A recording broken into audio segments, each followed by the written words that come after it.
오늘은 저희가 성탄절기를 맞아서 마태복음 2장 1절에서 12절을 중심으로 누구에게 평화인가, 누구에게 평화인가라는 제목으로 하나님의 말씀 증거하도록 하겠습니다. 오늘 이제 주일학교 아이들 같이 예배를 이제 뒤에서 같이 드리고 있는데요. 그래서 좀 성탄절 상식을 좀 먼저 한번 이야기를 해보겠습니다. 먼저 이제 성탄절 하면 이게 한자어죠. 거룩한 분이 태어난 절기다라는 한자 의미를 가지고 있습니다. 그리고 거룩한 분은 바로 예수 그리스도를 의미합니다. 그래서 예수 그리스도께서 태어나신 날이다라는 의미를 갖고 있죠. 그러면 이제 크리스마스는 무슨 의미일까요?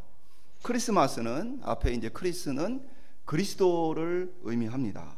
그래서 그리스도란 기름 부음 받은 자라는 뜻을 갖고 있고, 이 단어가 구약의 단어인 히브리어로는 메시아입니다. 그래서 그리스도 메시아라는 의미를 갖고 있고, 이것은 하나님께서 우리의 구원을 위해서 선택하고 작정하신 분. 그래서 구약 성경에 이 기름 부음을 받는 사람은 왕, 제사장, 선지자와 같이 특별히 하나님께서 선택하여 직분을 맡긴 사람을 의미합니다. 그래서 특별히 메시아, 그리스도 하면 그 중에서도 하나님께서 우리의 구원을 위해 보내신 분이다라는 의미를 가지고 있습니다. 그러면 이제 크리스마스의 뒤에 마스는 어떤 의미냐면, 당시 이제 카톨릭 교회가 예배로 사용하고 있던 미사를 의미하는 단어입니다. 그래서 크리스마스라는 의미는 무슨 뜻입니까? 그리스도의 오신 날을 기념하는 예배라는 뜻을 가지고 있습니다. 이 재미가 있죠. 사람들이 교회도 안 다니면서 뭐라고 인사해요? 메리 크리스마스 합니다. 그 무슨 의미예요? 예수님 오신 것을 기뻐하는 예배, 예수님 오신 것을 우리가 기념하여 예배를 드리니 기쁩니다 라는 뜻이 바로 메리 크리스마스입니다. 오늘 저희가 예수님께서 오신 날을 기념하는 것을, 그 날을 예배로서 우리가 함께 참여하는 것이 우리에게 기쁨입니다. 그래서 우리가 이 의미를 알고 다시 한번 앞뒤 옆에 계신 분들과 메리 크리스마스 함께 인사 나누겠습니다. 메리 크리스마스. 그러니까 하나님 앞에 우리가 예수님께서 이 땅에 오신 날을 기념하는 감사의 예배를 드릴 수 있다는 것, 그것이 성도의 기쁨이고, 또 그 성도들의 기쁨이 사람들에게 전해져서 사람들에게도 기쁜 날이 되어진 것이 바로 이것이죠. 12월 25일 예수님께서 태어나셨을까요? 그것은 이제 우리가 언제 태어나셨는지는 정확히 알 수 없습니다. 러시아 정교의 동방교회는 1월 7일 날을 크리스마스로 지키고 있습니다. 그 이유가 뭐냐면 달력의 차이 때문에 그래요. 그래서 원래 사용하던 달력이 율리우스 달력이었어요. 근데 그것이 동방교회가 그것을 기준으로 1월 7일을 성탄절로 지키고 있었습니다. 그런데 이 율리우스 달력이란 게 이제 오차가 좀 있다 보니까 나중에 이제 서방교회에서 그레고리 달력을 다시 만들어요. 그리고 나서 이 로마를 중심으로 한 서방교회가 그레고리 달력에 의해서 12월 25일을 그 날짜로 지정하게 되어져서 우리는 서방교회 전통에 따라서 지금 12월 25일을 성탄절로 지키고, 뭐 이집트 콥틱 교회를 비롯해서 유럽에 있는 이제 동유럽 쪽에 있는 나라들은 이제 동방교회의 정통을 따라서 1월 7일을 성탄절로 지키고 있습니다. 그럼 상식 하나 더 한번 나눠볼까요? 우리가 크리스마스라는 것도 쓰지만 종종 이렇게 문구들이나 뭐 엽서나 카드 같은 것을 보면 엑스마스라고도 쓰죠. 엑스는 무슨 뜻이냐면 그리스도라는 크라이스트의 이 헬라어 첫 글자가 X로 표시가 되어집니다. 그래서 그리스도를 줄인 말로 이 X를 사용하게 되어진 거예요. 그래서 엑스마스 하면 그리스도께서 오신 날을 줄여서, 그리스도를 줄여서 표현을 한 것입니다. 세상 사람들은 이 크리스마스 하면 굉장히 이렇게 선을 행하는 날, 그리고 그것으로 선물을 나누고 기쁨을 나누는 날로 생각을 하고 있습니다. 세상 사람들이 그렇게 이 크리스마스를 이해하는 이유는 수많은 그리스도인들이 이날에 사랑을 실천하고 희생을 실천해 왔기 때문에 믿지 않는 사람들마저도 이 날은 사랑하는 날이고, 이 날은 용서하는 날이고, 이 날은 베푸는 선을 행하는 날이다 라고 사람들이 이해를 하고 있는 것이죠. 근데 참 재미있는 게, 성탄절은 누가 오신 날을 기념하는 거예요? 예수님 오신 날을 기념하는 거예요. 근데 선물은 누가 받아요? 사람들이 받아요. 애들이 선물을 받아요. 그래서 이게 재미있는 일이죠. 근데 또 이게 한편으로 보면 참 성경적이에요. 왜 그렇습니까? 일반적으로 생일 때 생일을 맞은 사람이 받는 거죠. 그런 의미에서 어떻게 보면 이제 우리가 성탄을 맞을 때는 내가 우리 주님께 무엇을 해드릴 수 있을까? 뭐 그런 마음을 갖는 것도 맞지만, 주님께서 이 땅에 오신 목적이 어디에 있어요? 우리를 구원하기 위해서, 자기 자신을 우리를 대신하여 십자가에 죽음으로써 내어주기 위해서, 우리의 유익을 위해서 우리의 선물로 이 땅에 오셨기 때문에, 어떻게 보면 크리스마스가 우리가 선물을 받는 날이고 우리가 기쁨을 나누는 날이다라는 의미도 되어집니다. 수많은 그리스도인들의 이런 희생과 이 사랑이 전파되어서 심지어는 그리스도를 우리와 같이 믿지 않는 사람들마저도 성탄을 기뻐하며 즐기게 되어집니다. 그래서 사람들은 이 크리스마스를 평화의 날이다 라고 또 많이 알고 있습니다. 실제로 이제 역사에 보면요, 크리스마스에 대해서 굉장히 실화로서 이 평화가 임했던 역사가 있습니다. 1차 세계대전이 한참이었던 이제 1915년 1월 8일자 더 데일리 미러라는 이 신문에 실린 기사입니다. 이게 실제 있었던 일을 이제 기록을 한 거예요. 그래서 이 당시가 이제 1차 세계대전이 벌어지고 이곳에는 이제 독일과 영국과 프랑스군이 계속 싸우고 있었어요. 그래서 24시간 끊임없이 이렇게 싸움을 하는데 너무 치열해가지고 12월이니까 날씨도 너무 춥고 또 비도 와가지고 막 견디기가 굉장히 어려운 상황에 계속해서 이제 끊임없이 전쟁을 하다 보니까 많은 시체들이 있음에도 불구하고 시체들을 수습조차 하지 못한 상태에서 계속 전쟁이 이어지고 있었습니다. 근데 이제 1914년 12월 24일 날 독일군 병사 중에 누군가가 고요한 밤 거룩한 밤을 부릅니다. 그리고 그 노래에 감동이 된 독일군이 다 같이 합창을 하며 고요한 밤 거룩한 밤을 부르게 되어져요.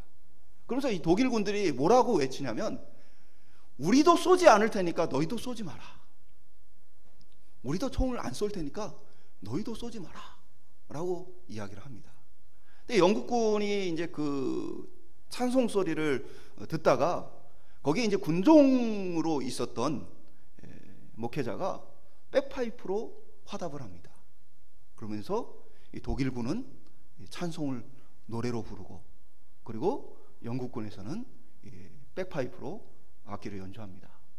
그러면서 신기하게도 이 두 군대가 방금 전까지 총을 쏘며 서로 죽였는데 비무장 상태로 일어서서 나오기 시작합니다.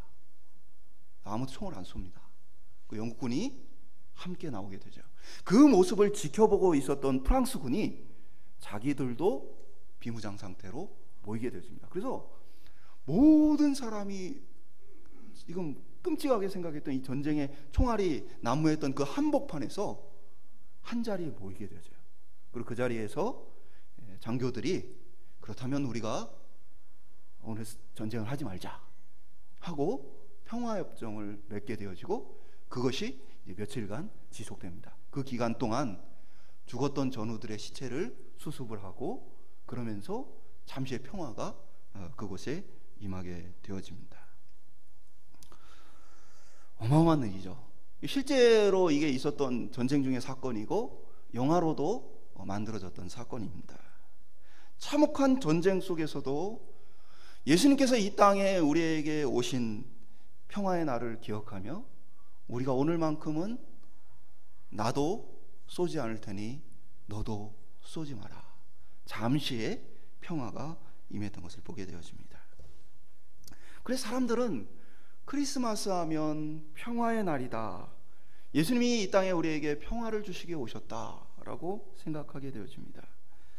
오늘 우리가 읽은 마태복음에서는 아브라함과 다윗의 자손으로 예수님을 소개하면서 구약 성경을 통해서 하나님께서 우리를 구원하실 분으로 약속하신 바로 그 메시아 그리스도가 예수님이시다라는 부분들을 증언하는 모습을 보게 되어집니다.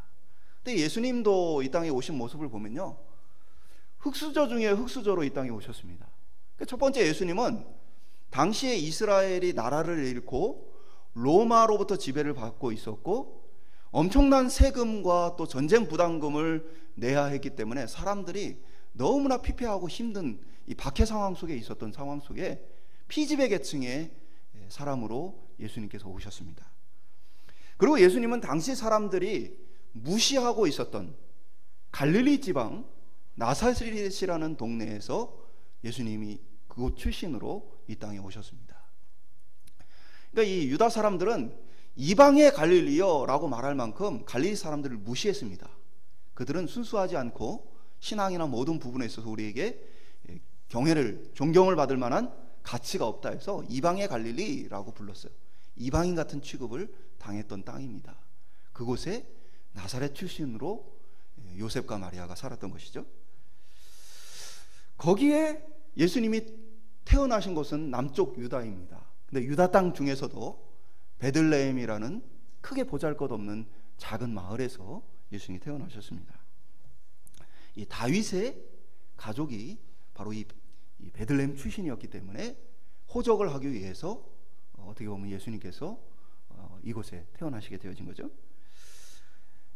예수님의 집은 가난했습니다. 예수님이 가난했다는 사실을 어떻게 알 수 있느냐? 일반적으로 제사를 드릴 때는 소나 양, 염소를 하나님께 드리게 되어 있습니다. 그런데 가난한 사람들 같은 경우는 소나 양이나 염소를 잡을 만한 형편이 되지 않기 때문에 하나님께서 그러한 사람들을 향해서는 비둘기를, 집에서 키운 비둘기나 아니면 산에서 비둘기를 잡아다가 하나님 앞에 제물로 드릴 수 있도록 했습니다. 그래서 누가복음에 보면 요셉과 마리아는 비둘기를 하나님께 드리고자 준비했던 모습을 보게 되어져요. 그 모습을 통해서 예수님의 집도 참 어떻게 보면은 피지배 계층의 산골 동네에 그 중에서도 가난한 집 출신이 바로 예수님이었습니다. 왜 하나님께서는 하필 예수님을 이러한 상황으로 이 땅에 보내셨을까요? 그것은 바로 예수님께서 이 땅에 겸손의 왕으로 오셨다는 사실을 보여주기 위해서입니다. 강한 힘과 능력을 가지고가 아니라 겸손한 왕으로 낮아지고 섬기고 자기 자신을 내어주기 위해 하나님께서 이 땅에 보내셨다라는 의미를 바로 그러한 모습들을 통해서 보여주십니다. 이것은 오늘 우리 그리스도인들이 우리 역시도 이 땅에 무엇을 위해 하나님께 보냄을 받았느냐와 동일합니다. 종종 이제 기독교가 이제 숫자가 많아지고 그러다 보면 자꾸 힘을 과시하는 사람들이 생겨납니다. 우리는 힘을 과시하기 위해서 이 땅에 보내진 게 아니라 우리 주님과처럼 낮아지고 겸손함으로 조용히 섬기기 위해서 이 땅에 왔다는 사실을 기억할 수 있기를 소망합니다. 오늘 우리가 예수를 믿는 사람의 숫자가 많다고 해서, 기독교인의 숫자가 많다고 해서 그것이 세상에 어떠한 힘으로서 작용하기보다는 오히려 그것 때문에 묵묵히 세상이 좋아지고 사회가 좋아질 수 있는 귀한 은혜가 있기를 소망합니다. 우리나라는요, 국교로서 기독교를 공인한 나라는 아니지만 그러나 상당수가 기독교인 나라입니다. 이 카톨릭과 우리 이제 세계의 3대 종교, 우리나라의 3대 종교를 보면 개신교, 카톨릭, 그리고 불교를 들 수 있죠. 근데 그 중에서 가장 많은 숫자가 개신교입니다.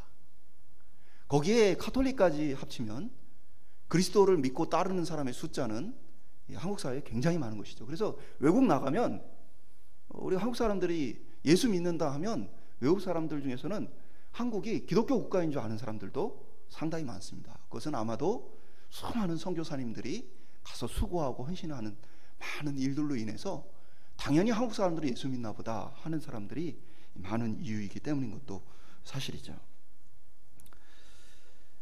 근데 저는 오늘 본문을 보면서 이해가 안 되는 부분이 있다면 바로 이 동방박사들입니다. 동방박사는 뭐 하는 사람들이죠? 별을 연구하는 사람들입니다.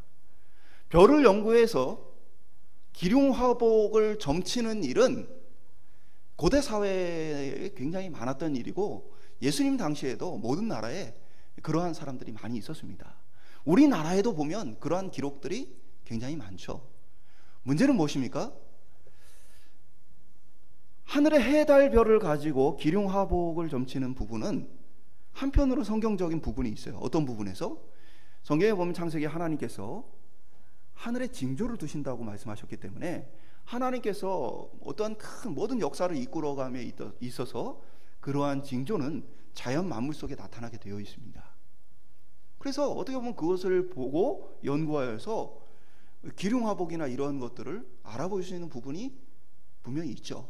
그런데 문제는 뭡니까? 하나님께서 분명하게 레위기와 신명기를 통해서 이러한 부분을 가지고 점치는 자들에 대해서는 하나님께서 강력하게 경고하셨습니다. 그러니까 기륭화복을 하늘의 별 보고 또 해달별을 보고 점치는 일은 하나님 기뻐하시는 일이 아닙니다. 그런데 오늘 바로 그 일을 하는 사람들이 예수님을 찾아왔다는 사실이에요. 특별한 큰 별을 보고 그 징조를 찾아서 위대한 분이 태어났다는 사실을 이들이 깨닫고는 먼 길을 걸어서 예수님께 찾아오게 되어집니다. 정확히는 동방박사들은 예수님이 태어나신 직후에 마국간으로 찾아왔던 것은 아닙니다. 본문을 보면 자세히 좀 보면 동방박사들은 별을 보고 출발을 했어요. 그래서 오랜 기간이 걸렸겠죠. 가까운 거리가 아니니까. 어디에서 왔는지 모릅니다. 일반적으로 전통에 의해서는 페르시아 사람들이라고 여겨집니다. 실제로 이제 이스라엘의 벽화나 이런 부분에 보면 페르시아 옷을 입은 사람들이 예수님께 경배하기 위해서 온 그림들이 남아 있습니다. 그러니 성경적인 것은 아니고 이 전통인 거예요. 실제로 페르시아 사람들이 침공을 했을 때에 교회들을 다 부수었는데 그 벽화가 그려진 교회들만 부수지 않았습니다. 왜냐하면 자기들 조상들이 이곳에 다녀가서 예수님께 경배했기 때문에 자기 조상들을 생각해서 그러한 교회들은 파괴를 안 했어요. 오늘날 더 재미있는 이야기들이 있습니다. 그 동방은 한국이다, 신라다라는 주장도 나와요. 뭐 제가 봤을 때는 큰 근거는 없어요. 뭐 그렇게 너무 끼워 맞추는 것인데 어쨌든 어딘지 모르지만 이 동방의 사람들은 먼 길을 거쳐서 예수님께 경배하러 왔고 마국간이 아니라 정확히는 성경 원문에 보면 집으로 예수님을 찾아가게 되어집니다. 그러니까 아마 마국간에서 태어난 이후에 집으로 옮겨진 그때에 이들이 예수님께 찾아왔던 거예요. 그리고 또 헤롯 역시도 그 별이 나타난 때가 언제냐라는 얘기를 하죠. 그래서 이게 즉시 있던 사건이 아니고 별이 나타난 것은 꽤 되었던 사건이고 그리고 그 시기가 지나고 나서 예수님께서 태어나신 이후 어느 정도의 시간이 지나고 나서 동방박사들이 예수님께 찾아가 경배했던 것을 보게 되죠. 그래서 헤롯도 나중에 2살 이하의 아이들을 다 죽이죠. 그러니까 그 기간들을 염두에 뒀던 것이죠. 그러니까 보면 그런데 어떻게 이 점치는 자들 그리고 이방인 이런 사람들이 예수님 태어났을 때 경배하러 왔을까? 이거 분명히 하나님의 계획과 작정입니다. 하나님 그들을 선택하신 거예요. 근데 그러기에는 이들이 어울리지 않는다는 사실을 우리가 보게 되어집니다. 저는 이것을 묵상하면서 성탄이 참 우리에게 기쁘고 감사한 이유는 바로 이런 동방박사와 같은 사람들을 예수님께서 만나 주셨기 때문이다라는 사실이에요. 성경적으로 보든지 뭐 이스라엘의 어떻게 보면 이스라엘 백성들은 자신들만이 구원을 얻는다 생각하기 때문에 이방인들을 개처럼 생각을 했습니다. 심지어는 지옥에 땔감이라고 표현하기도 했습니다. 그런데 그러한 사람들, 심지어는 그러한 사람들 중에서도 별을 보고 점을 치는 한편으로 저주받아야 할 그 사람이 어떻게 한 거예요? 예수님께 경배하러 왔다는 사실을 봤을 때 예수님께서 이 땅에 오신 그 목적은 구원의 자격이 있다라고 생각할 만한 사람들만을 위한 날이 아니라 구원의 자격이 없다라고 생각할 만한 사람들을 위한 날이다 라는 것을 이 동방박사들이 보여준다는 사실입니다. 그러면서 오히려 유다의 지도자들과 또 유다를 당시 통치하고 있던 헤롯은 어떻게 합니까? 예수님을 찾아서 죽이고자 합니다. 예수님을 찾아서 경배할 생각을 하지 않습니다. 그러니까 헤롯이 묻습니다. 예수님이 어디에서 태어나겠느냐? 그 메시아 구원자가 어디에서 태어나겠느냐? 그러니까 성경을 연구하는 박사들이 구약 성경을 자신들이 살펴보니까 베들레헴입니다라고 알려줍니다. 그런데 문제는 뭡니까? 이들이 베들레헴으로 예수님을 경배하러 찾아가지 않았다는 사실입니다. 자신들의 구원자가 왔고 하나님의 약속이 성취되어지는데 이들은 베들레헴입니다 라고 말하지만 그 베들레헴을 경배하러 찾아가지 않아요. 헤롯은 오히려 예수님을 죽이고자 하는 모습을 보게 되어지죠. 우리가 이 모습을 바라보면서 자신들은 구원에 합당하다라고 생각했던, 하나님께서 자신들을 건져줄 거라고 생각했던 이 유대인들은 메시아의 탄생을 기뻐하고 감사하며 경배하지 않았다는 사실을 보게 되어집니다. 누가복음에 보면요, 이 평화는 모든 사람에게 주어진 평화가 아니라는 것을 성경이 분명하게 보여줍니다. 사람들이 편안하게 얘기하기를 하늘에는 영광, 땅에는 평화라고 얘기합니다. 그러나 성경은 정확히 뭐라고 기록되어 있냐면 누가복음 2장 14절에 보면 지극히 높은 곳에서는 하나님께 영광이요 땅에서는 하나님이 기뻐하신 사람 중에 평화로다. 이 평화는 누구의 평화예요? 땅에 있는 모든 사람의 평화가 아니라 하나님이 기뻐하시는 그 사람들에게 평화다. 예수 그리스도의 십자가는 모든 사람들의 구원이 아니라 하나님이 기뻐하시는 사람을 위한 평화입니다. 이 평화는 어떤 평화입니까? 전쟁이 그쳐지고 싸움이 그쳐지는 그러한 평화. 물론 그것은 넓게 보면 그렇게 얘기할 수 있지만 궁극적으로 예수님의 평화는 무엇입니까? 죄로 인해서 하나님과 원수되었던 하나님과의 원수 사이에 평화가 온 것입니다. 그래서 이 평화는 하나님의 사랑을 받아서 구원을 얻고 하나님의 사랑을 받아서 예수 그리스도의 십자가로 용서를 얻는 그 사람들의 평화인 것입니다. 오늘 저희가 주님의 이 오심을 바라보면서 나는 어떠한 마음으로 이 성탄을 맞고 주님의 오심을 바라볼 것인가 돌아볼 수 있게 소망합니다. 이 성탄은 헤롯과 같이 나의 어떤 지위와 나의 어떤 삶의 평안함과 나의 어떤 안락함을 유지하기 위해서 가질 수 있는 것이 아닙니다. 예수님이 오셔서 그것을 내어놓아라 하면 언제든지 내어놓을 수 있는 마음이 되어야 우리는 이 평화에 동참할 수 있는 것입니다.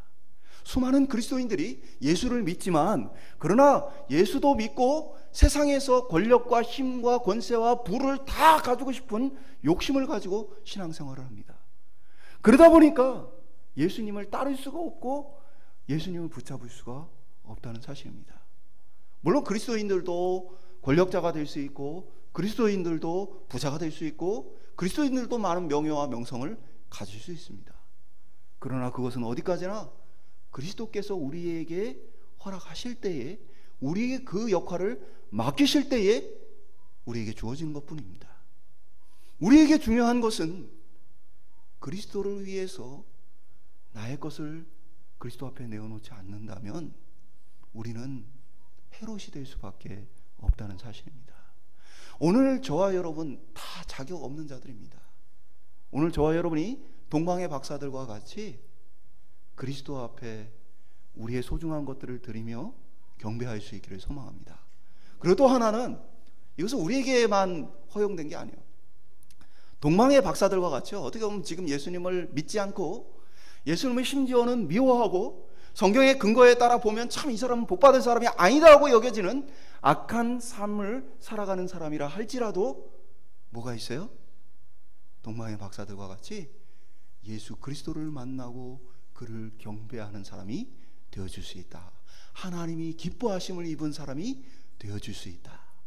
오늘 저와 여러분이 이 성탄을 맞으면서 오늘 우리 자신에게 주어진 기쁨, 구원의 기쁨뿐 아니라 자격이 없다라고 여겨지는 사람들, 저 사람이 어떻게 구원 얻겠어? 참 저 사람이 어떻게 하나님 나라에 합당하겠어? 라고 여겨지는 그 모든 사람들을 향해서 오늘 이 성탄의 기쁨과 감사의 소식을 전할 수 있기를 소망합니다.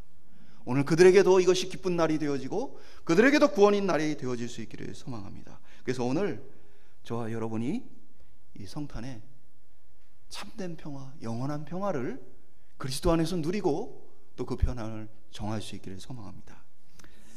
전쟁도 잠시 멈추게 했던 크리스마스지만 그러나 사실 이 전쟁은 잠시 멈춘 이후에 다시 재개가 되어집니다. 이 땅은 잠시의 평화는 있을 수 있지만 이 땅의 평화는 영원하지 않습니다. 그러나 그리스도께서 다시 오시겠다고 약속하신 그 약속을 따라 주어지는 평화는 영원한 평화입니다. 오늘 저와 여러분이 이 성탄을 맞았을 때 2000년 전에 오셨던 예수님만 생각하는 것이 아니라 다시 오시겠다고 약속하셨던 그 예수님을 사모함으로 영원한 평화를 사모하며 이 평화의 기쁜 소식을 전하는 자로 살아가는 저와 여러분 될 수 있기를 주님의 이름으로 축원드립니다.